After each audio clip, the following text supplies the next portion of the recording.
कि इस सदन में उनकी आवाज नई शक्ति बनेगी, नई सोच जुड़ेगी, देश की दिशा में एक संवेदनशीलता जुड़ेगी। ये देश को इस तरह के नैरेटिव से, उत्तर दक्षिण के नैरेटिव से टुकड़े टुकड़े नहीं करना चाहिए। ये इससे ऊपर उठना चाहिए। मैं आज एक जिम्मेवारी से कहना चाहता हूं कि निर्णय प्रक्रिया किसी के साथ भी भेदभाव नहीं करेगी। नमस्कार मित्रांनो, मी अजिंक्य आरआरसी न्यूजच्या माध्यमातून आज एक अशा विषयावर विश्लेषण करणार आहे ज्याची चर्चा संपूर्ण देशात सुरू आहे।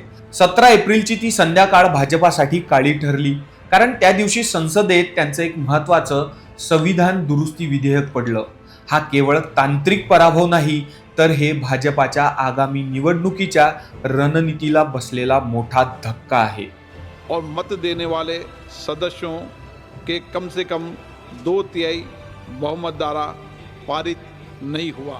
पहिली मोठी गोष्ट म्हणजे विरोधकांनी निर्माण केलेलं नरेटिव्ह। राहुल गांधी आणि इंडिया आघाडीने असा मेसेज दिला की सरकारला महिलांना आरक्षण द्यायचं नाहीये, तर त्यांना केवळ मतदारसंघाची फेररचना करून स्वतःच्या जागा वाढवायच्या आहेत।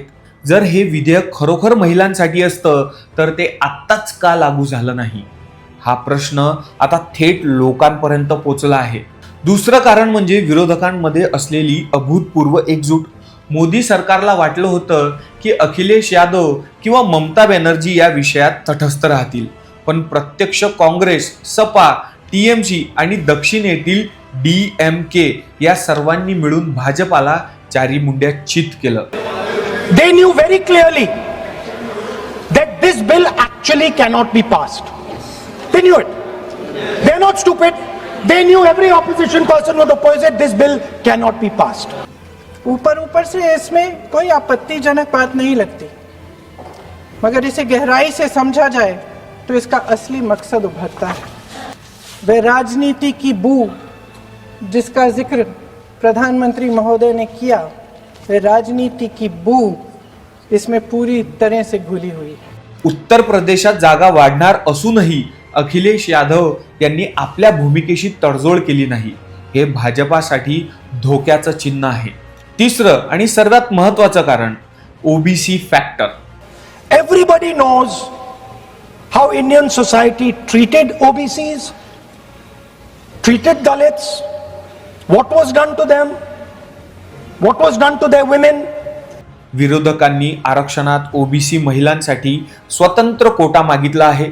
यामुळे ओबीसी समाजात असा मेसेज गेला, भाजपा केवळ सवर्ण महिलांचा विचार करत आहे। भाजपाचा जो डीएनए आपण ओबीसी म्हणतो त्यालाच आता विरोधकांनी प्रश्नचिन्ह लावलंय।